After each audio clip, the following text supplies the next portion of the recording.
Hello, and welcome to Anime Audio Commentary. Today I'll be commenting on episode 14 of Outlaw Star. If you'd like to watch along, then start watching now. So last we left off, Gene and the crew sort of, tried to make some money and didn't really succeed. It turns out that the cactus they were sent to retrieve, thinking it was a rare plant, was actually a sort of, sentient creature, and a rather dangerous one at that. So, on the one hand, they kinda did just have to kill it, but on the other hand, as far as we know, it was a unique life form, so, I don't know. I mean, I'm sure where the crew of the Outlaw Star is concerned, the worst thing about it was that they didn't really get any money out of the whole ordeal. But, I don't know, I guess when you get so much debt hanging over your head like the crew of the Outlaw Star does, then the only thing you can really concern yourself with is where your next paycheck is coming from,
Now, if memory serves, the preview for this episode was something about bomb defusal.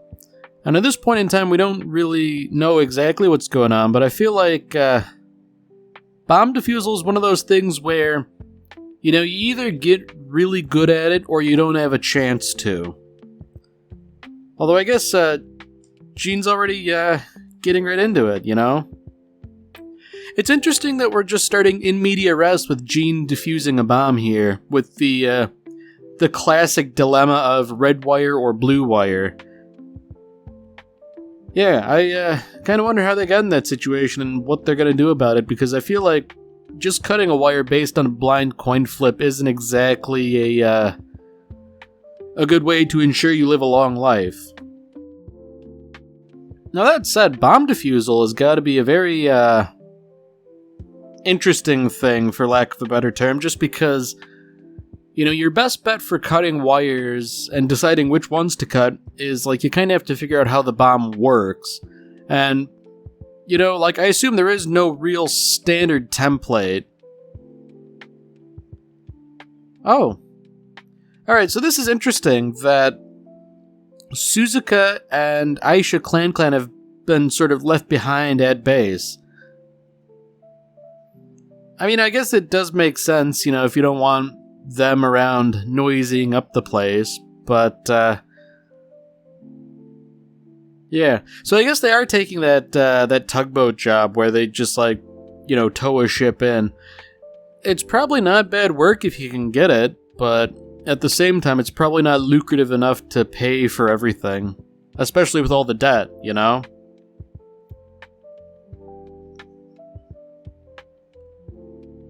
Ooh. So that's interesting, The idea that there's a station with a big jewelry store celebrating something. That seems like it's very ripe for a robbery. you know? As a matter of fact, I wouldn't be surprised if the bomb was something of a diversion from the ultimate goal of a jewelry heist. So I guess the question now becomes, how is Gene and the crew of the Outlaw Star going to bumble defusing a bomb and, stop a robbery accidentally? Ooh, you know what? Considering that they've just, locked onto this thing, yeah, there we go. I figured it would be the bomb in and of itself. So the question is, was this ship latching onto the Outlaw Star as it did? Was it specifically targeting the Outlaw Star, or was it hoping to just capture anybody who was unwary enough to fall for this? Because really, it could kind of go either way, It is fairly known... Oh boy, that's some real good English spelling there. It's fairly well known that, the Outlaw Star is kind of wanted by pirates. Maybe not by the general public, but by, Gene and the crew. So I feel like maybe some wariness would be warranted.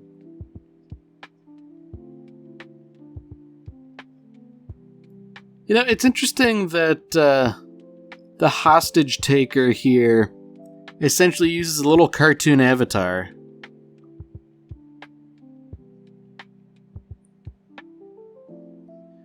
Okay. Yeah, so here we go. Immediately they've been given essentially the ransom note here.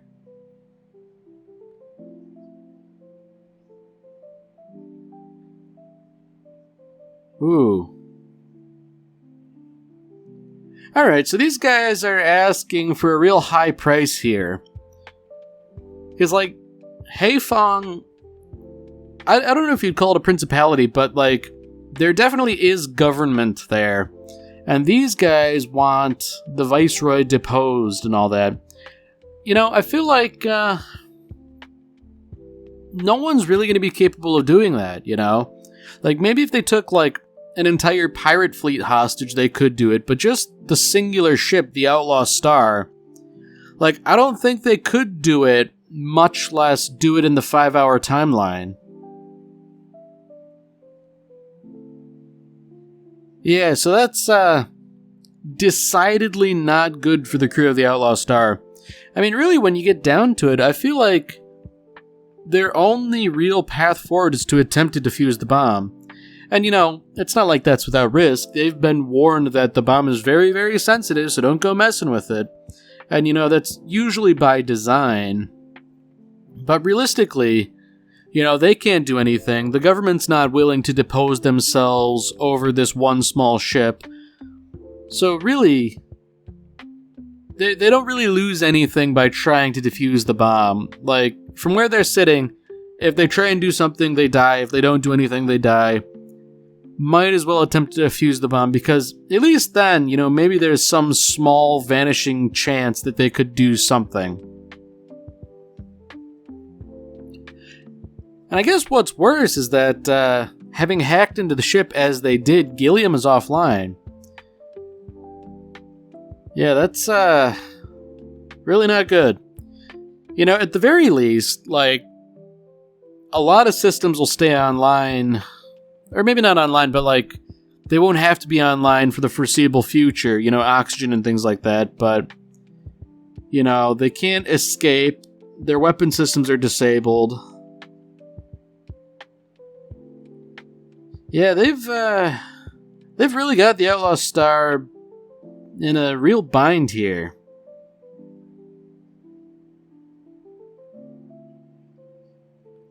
Yeah, so this is a really bad situation for everybody. Naturally, the station, they're gonna have to get out of here real quickly. Oh dear indeed. So, I'm not sure what the, I think they were called the Haifeng Liberation Front. I'm not sure exactly what they propose to do about all this. What do they really gain? Because I feel like if they destroy the station, then, what's the point? You can't be sovereign over the station if you destroy it. So I feel like in actuality, they probably are after the jewels or something.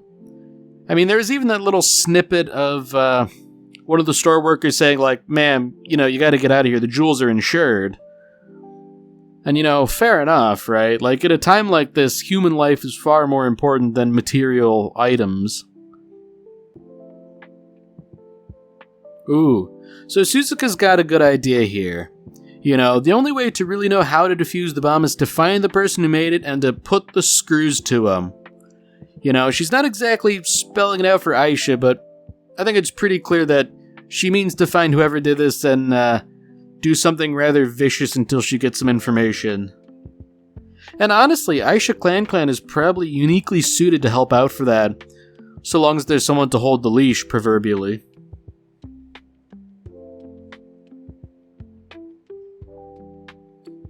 Alright, so that's a new little thing right there. Not only is the ship a gigantic bomb, but it's also packed with radioactive materials, so these guys aren't playing around. They do mean to really destroy everything if things go wrong.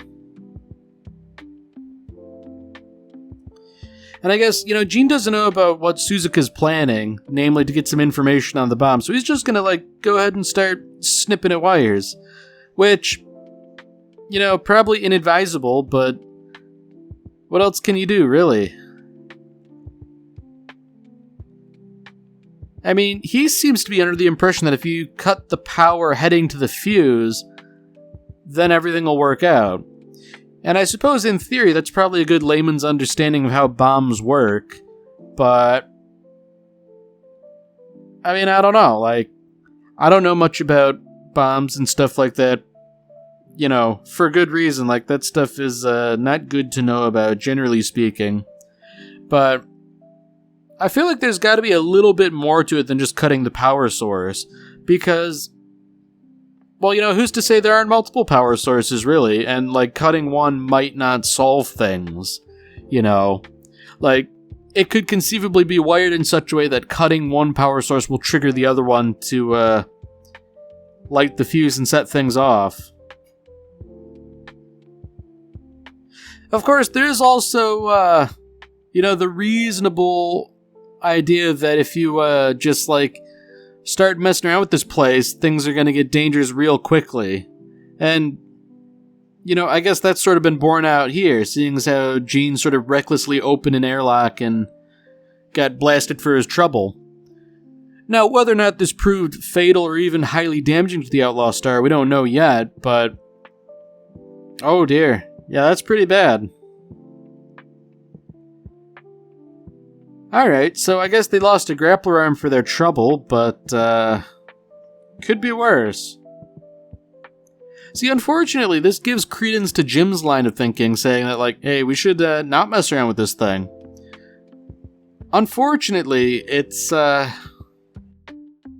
probably their best bet, just to mess around with it.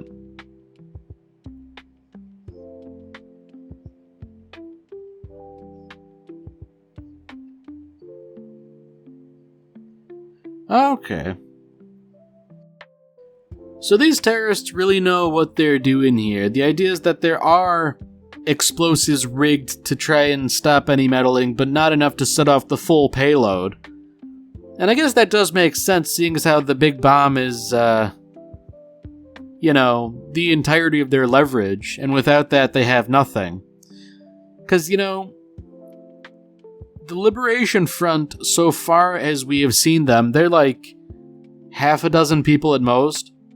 If anything were to come down to a stand-up fight, I feel like they wouldn't fare too well against any sort of organized resistance. So, really, even if they are heavily armed and armored, they have no choice but to rely on this bomb for, doing anything so long as they want to punch above their weight class.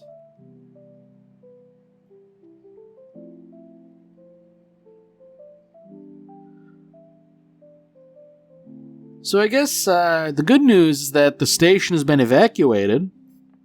So there's something, but that doesn't really help Gene and the others, I guess. It only makes things better if, the worst comes to pass.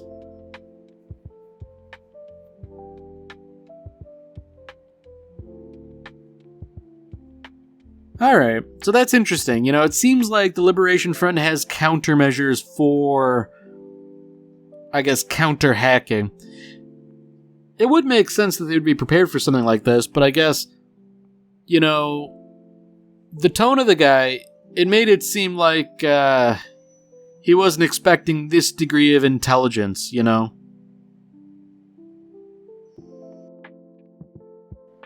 Now, I get that you do have to, cut some paneling open to gain access to the bomb, but I feel like a buzzsaw like that is singularly dangerous, I get why you have to do it. You have to cut through the hull of a ship, but, man. Now, I guess we have the other problem here. The bomb is fairly simple looking, but the question is, how easily are you able to manipulate something so relatively small?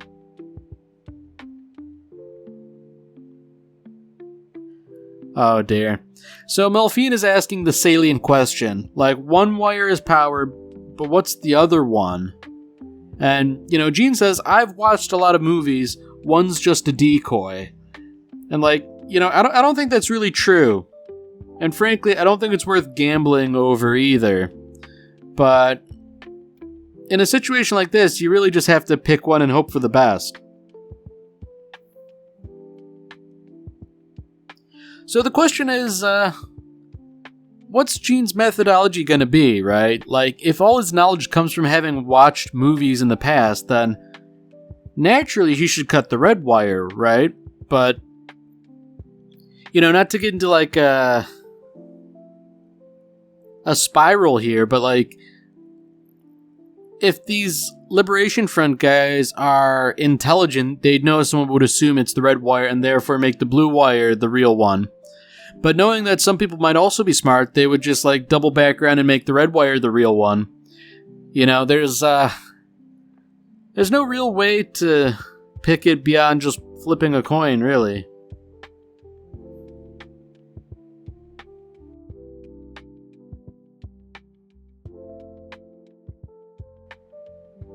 So at least Melfina is somewhat sanguine about all this. Not that she has any real reason to believe everything's going to be okay, but, it benefits Jim if nothing else, because, I understand why the poor guy would be so upset about everything, but, oh dear. So someone's transmitting directly to check with people, but, oh, hey. I find it interesting that Aisha Clan is chastising everyone for being hard to be reached,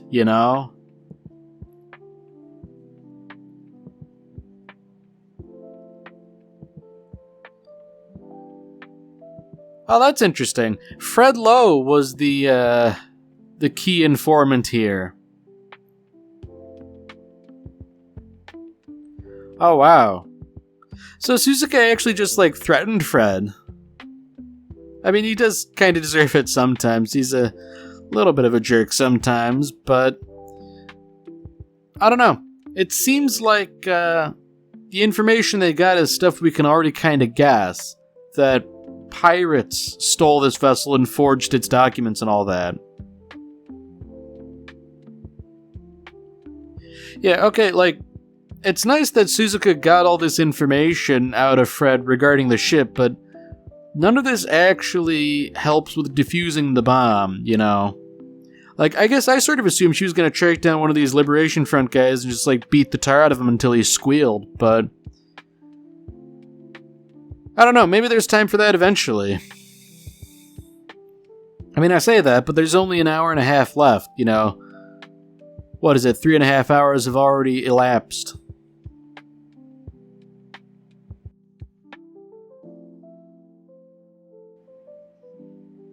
Ooh. Okay. So the bomb scare is a diversion, which makes sense. The Liberation Front aren't actually interested in Haifeng. They just want jewels and stuff like that. Understandably so. But that doesn't mean that the bomb isn't also a real bomb. It very well could be.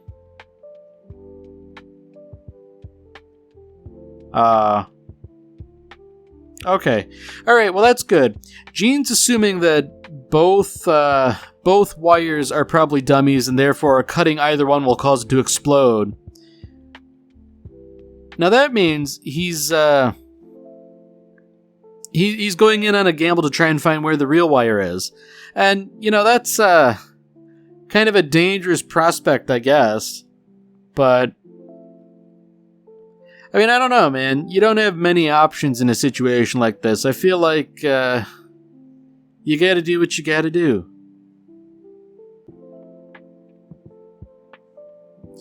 Oh dear. I feel like Melfina's foreshadowing a little bit. What if you go back to where the that small little bomb was and there's two cords here again? Like, what do you do then? And I feel like, realistically, you're just back to square one. You gotta pick one. But, Gene is reliably certain that, like, this guy is too big for his britches. It's only going to be the one chord. Therefore, it's an easy thing to do.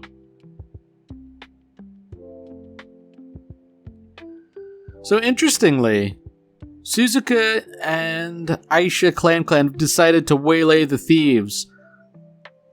I guess this does give credence to the idea that they really can't, do much in a stand-up fight, even though there is only two women that they're up against. That said, like, Suzuka and Aisha Clan are rather more dangerous than the ordinary person.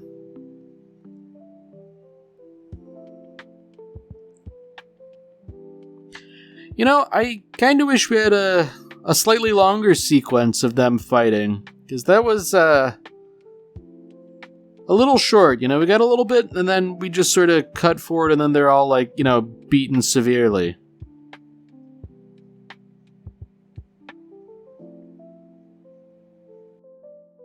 So I guess naturally, Crackerjack here is going to try and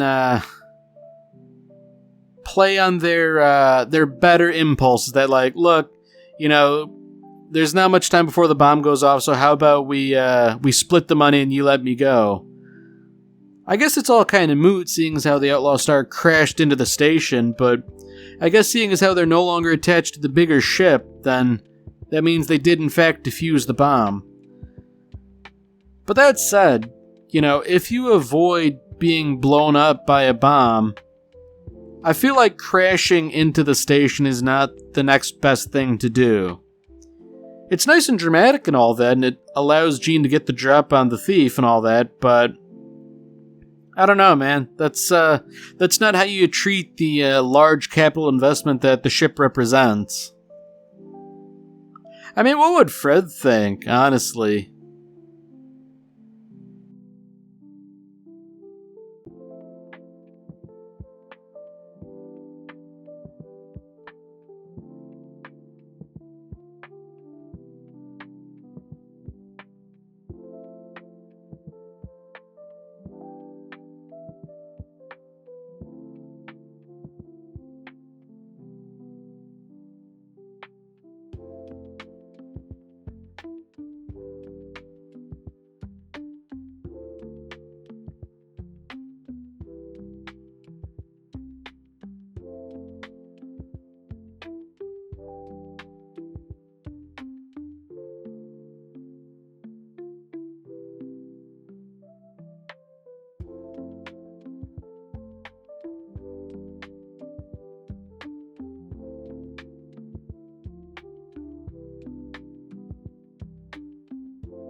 Alright, well that's it for this episode. If you've enjoyed it, then by all means, tune in for the next one.